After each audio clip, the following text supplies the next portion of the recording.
Praise the lord. Good morning. మన ప్రభువును రక్షకుడైన యేసుక్రీస్తు పరిశుద్ధ నామంలో యేసుతో అనుదినము అని ఈ పరిచర్య ద్వారా దేవుని యొక్క శ్రేష్టమైన మాటను వింటున్న మీ అందరికీ నా హృదయపూర్వక వందనములు. నా ప్రియ సహోదరి సహోదరుడా, ప్రార్థన చేసుకుని మన వాక్యంలోనికి వెళ్దాం. సర్వోన్నతుడ, సర్వాధికారి, సర్వ సృష్టికి కారణభూతుడైన మా ప్రియ పరలోకపు తండ్రి, ఈ మాటలు వింటున్న నా ప్రియ సహోదరి సహోదరులందరినీ పేరు పేరుని మీరు దీవించండి. నీ వాక్య సత్యములో నీ బిడ్డలను మీరు నడిపించండి అయ్యా. నీవే కృప చూపండి. నేను ఈరోజు ఎవరైతే నేను ప్రభా మరి వివాహ దినోత్సవాలు, పుట్టినరోజు జరుపుకుంటున్నారో నీ బిడ్డలకు నేను ప్రభా నూతన సంవత్సరమైన దయా కిరీటాలతో నీ బిడ్డలను మీరే దీవించండి అయ్యా. ఎవరైతే నేను ప్రభా మరి రోగులై ఉన్నారో వారిని ఇప్పుడే స్వస్థపరిచి నీ దయగల హస్తాలతో వారిని లేపండి అయ్యా. అలాగే నేను ప్రభా ఎవరైతే ప్రయాణాలు చేస్తున్నారో ప్రభా వారి ప్రయాణములన్నీ సుఖవంతం చేసి వారి వారి గమ్యాలకు క్షేమకరంగా చేర్చండి అయ్యా.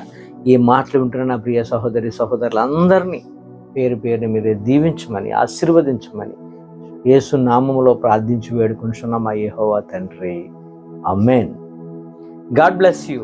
దేవుడు ఈరోజు మనతో మాట్లాడుచున్న శ్రేష్టమైన మాట అంటే, ఈరోజు దేవుడు మనకు నేర్పే పాఠం ఏంటంటే సహించుటలో అలసిపోవద్దు అని. సహనము ప్రతి మనిషికి కూడా చాలా ఒక గిఫ్ట్ లాంటిది. సహనం మనం కలిగి ఉండాలి.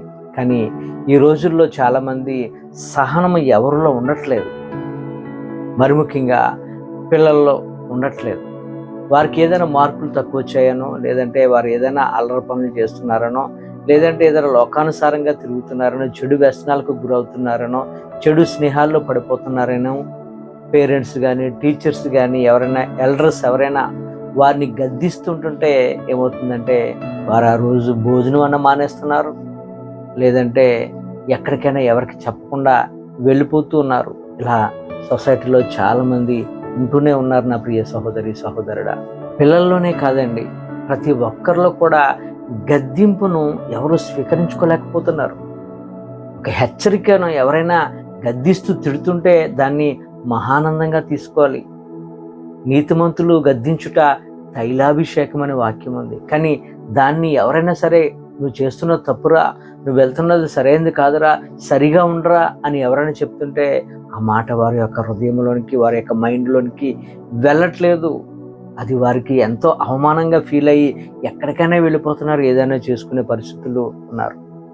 ఈరోజు దేవుడు మనతో మాట్లాడుతున్న మాట దావీదు భక్తుడు అంటాడు 40వ కీర్తన 1వ వచనంలో, యెహోవా కొరకు నేను సహనముతో కనిపెట్టుకొని ఉన్నాను, ఆయన నాకు చెవియొగ్గి నా మొర ఆలకించునని.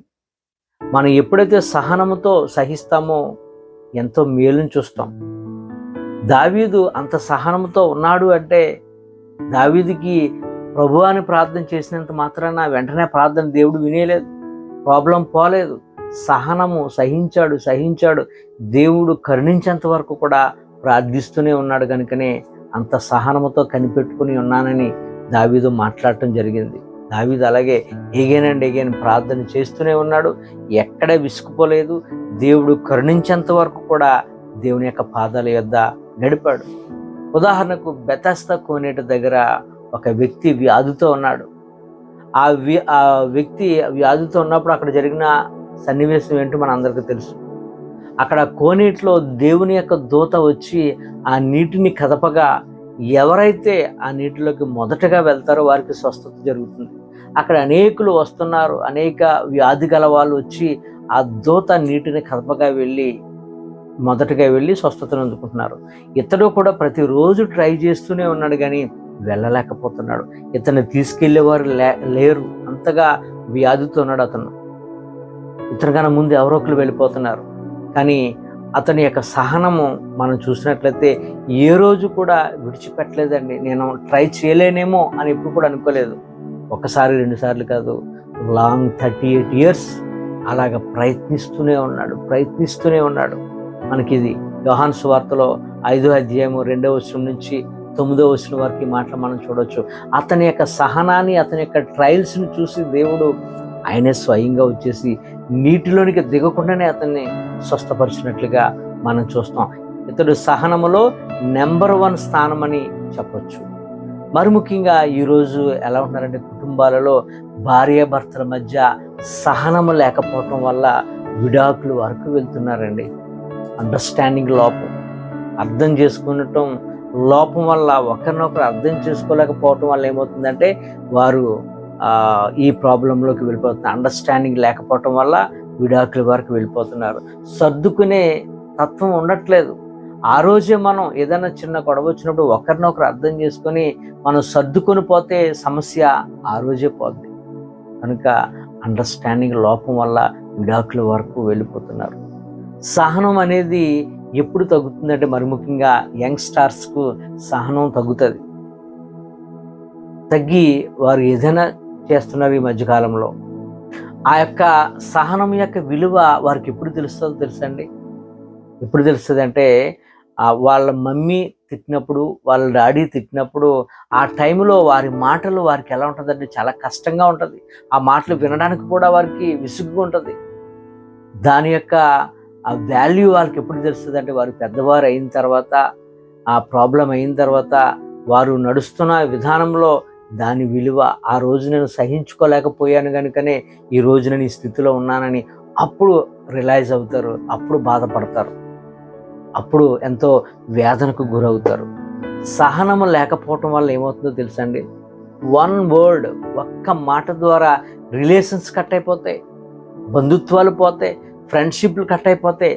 సహనం లేకపోవటం వల్ల ఏదైనా ఒక మాట ఎవరన్నా అంటే మనం సహించుకోవాలి, ఓర్చుకోవాలి. అందుకనే సహించుటలో ఎప్పుడు కూడా మనం అలిసిపోవద్దు. మనం ఏదో ఒక మాట అనేస్తాం, వెంటనే ఆ రిలేషన్ ఏమైపోతుంది? కట్ అయిపోతుంది.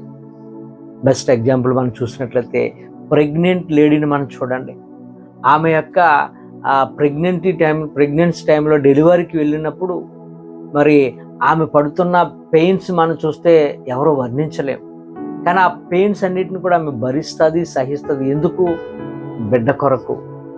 ఎప్పుడైతే తన యొక్క డెలివరీలో ఆ పెయిన్స్ను భరించి సహించి బిడ్డను ఎప్పుడైతే డెలివరీ చేసి ఆ బిడ్డను కళ్ళారా చూసుకుందో, వెంటనే తన యొక్క పెయిన్ ఏది కూడా తనకు తెలియదు. తన ముఖం అంతా ఎంతో నవ్వుతో కనబడుతుంటుంటుంది.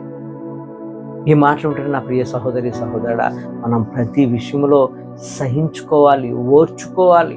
ఓర్పు లేకపోతే, సహనము లేకపోతే మనం జీవించలేం. పెయిన్ మనం భరిస్తే, సహిస్తే గొప్ప ఆదరణ మనం పొందుకుంటాం. దేవుడిచ్చే గిఫ్ట్ని మనం పొందుకుంటాం. నా ప్రియ సహోదరి సహోదరుడా, కష్టం లేకపోతే ఏది కూడా ఫ్రీగా మన జేబులోకి ఏది కూడా రాదు. కష్టే ఫలి అన్నాడు. పెయిన్ ఉండాలి.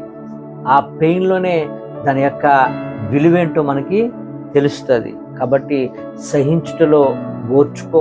ఒకవేళ ఎవరైనా ఏమన్నా అన్నప్పటికీ కూడా దాన్ని పట్టించుకోకుండా ముందుకు సాగి వెళ్ళిపోతే గొప్ప స్థితిలో నువ్వు ఉంటావు. గొప్ప స్థితిలో దేవుడు నిన్ను ఉంచుతాడు. సహనము లేకపోతే అదే రోజు మన యొక్క రిలేషను బ్రేక్ అయిపోద్ది. అది ఎంతవరకు తీసుకెళ్తుంది? అది అనార్థానికి గురి చేస్తుంది. సహనం ఉండటం వల్ల మనం ఏమవుతామంటే రీయూనియన్ అవుతాం, కలిసి జీవిస్తాం. అది మన కుటుంబానికి ఎంతో మేలుకరం. ఈ కొద్ది మాటలు దేవుడు మనందరి జీవితంలో నెరవేర్చి ఫలింప చేయును గాక. ఆమేన్. God bless you.